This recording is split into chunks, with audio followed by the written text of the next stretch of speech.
नमस्कार, मैं हूं मुकेश कोरी, आपका अपना भाई। आज हम यहां पर एक बार पुनः फिर से केंद्र सरकार को लेकर हाजिर हुए हैं।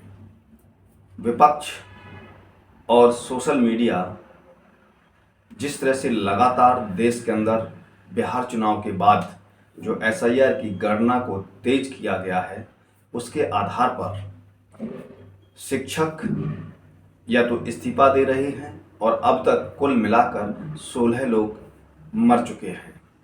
उन्होंने अपनी जान गंवा दी है और इसके पीछे कोई और नहीं, सरकार का तंत्र, सरकार का सहयोगी चुनाव आयोग है, ऐसा विपक्ष का मानना है। जी हाँ, उत्तर प्रदेश के अंदर भी ऐसी घटना देखने को मिली है। तो हम उत्तर प्रदेश के ही एक परिवार का बीएलओ जब अपने जीवन को ख़त्म कर लेता है, उसके बाद उसके परिवार के लोग ने क्या कहा है वो भी हम आपको क्लिप सुनवाएंगे। उसने अपना दर्द किस तरह से झलका है, किस तरह से आरोप लगाया है कि प्रदेश सरकार किस तरह से बीएलओ पर दबाव बनाए हुई थी। मेरा अनुरोध है भारत की सरकार से, प्रदेश की सरकार से कि बच्चों की उच्च शिक्षा के लिए अध्यापकों को बीएलओ के काम से दूर कर देना चाहिए। उनको सिर्फ और सिर्फ शिक्षा पर ध्यान देकर भविष्य को सुधारने का काम करना चाहिए। और जिस तरह से चुनाव आयोग हर प्रदेश में उसका एक अपना कार्यालय है, तो उसके अंदर बीएलओ के लिए कर्मचारियों की भर्ती की जाए, वहाँ पद बनाए जाएं और वो लगातार बीएलओ के काम को करते रहें।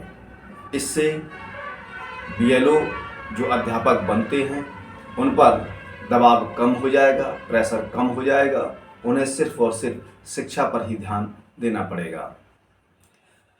और यहाँ पर एसआईआर को लेकर देश के अंदर भ्रम है, देश के अंदर आलोचना है कि इसके माध्यम से मतदाताओं के अधिकार वोट डालने को छीना जा रहा है। बीएलओ पर लगातार प्रेशर बनाया जा रहा है कि वो वोट काटें। तो अभी हम आपको उत्तर प्रदेश की जो घटना है, उसके एक व्यक्ति ने, जो उसके परिवार का सदस्य बीएलओ था, उसने क्या आरोप लगाया है वो हम आपको सुनाते हैं। हमसे एक दिन पहले शाम को बात हुई थी, तो उन्होंने बोला कि एसडीएम और लेखपाल और बीडीओ ये तीनों मिल करके उनको बुला करके दबाव डालना है उनके ऊपर कि ओबीसी का वोट काटे और बाकी जो है और वोट बढ़ाएं। बाकी वो कहे कि हम जितना पाए हुए हैं, जितने हमको मिले हैं, हम सबका वोट बनाएंगे, अगर हैं तो, अगर नहीं है तो कोई बात नहीं, बाकी जो है हम उनको वोट बनाएंगे। लेकिन वो बार बार कह रहे हैं हम आपको सस्पेंड कर देंगे, हम आपको पुलिस से उठवा लेंगे, हम आपको ऐसा कर देंगे। वो बार बार धमकी दे रहे थे। कौन लोग थे और क्या करवाना चाह रहे थे? वो ओबीसी वोटरों को वोटर लिस्ट में से एसआईआर वाला नाम कटवाना चाह रहे थे। कौन कौन था जो दबाव बना रहा था? एसडीएम, बीएलओ और एसडीएम, लेखपाल, बीडीओ। तो आपसे उनकी कैसे बात होती थी?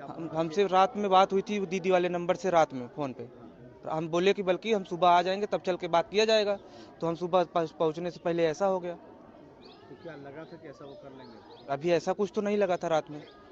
बाकी वो बोले कि प्रेशर बहुत है, काम नहीं हो पा रहा है। जबकि 700 वोटरों के उनको मिला था, तो 700 में 350 उनका फाइनल हो चुका था, जो कि 350 ही बचे थे। गांव वाले इस समय लगन बारात में वैसे भी हैं, तो कोई देना चाह नहीं रहा है। तो कितने के लोगों के घर जाएं? हर लोगों के घर जा करके उन्होंने जागरूक एक बार कर दिया है। अब जब पहुंचाएंगे तभी तो सब जाके घर कर लेंगे। क्या नाम है आपका? क्या लगता है? हमारा नाम प्रतीक कुमार यादव, हम उनके साले हैं।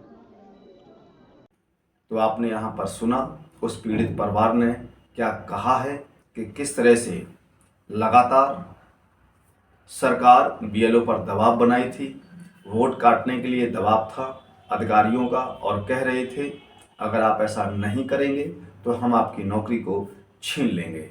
जी हाँ, तो ऐसी एक घटना और है जहाँ पर नेवडा के अंदर एक बीएलओ ने काम करने से मना कर दिया और अपनी ड्यूटी से इस्तीफा दे दिया है। अपनी सर्विस उसने ख़त्म कर ली है। जी हाँ, क्योंकि प्रेशर है लगातार कि आपको वोट काटने हैं। ऐसा लगातार धरातल पर देखने को मिल रहा है।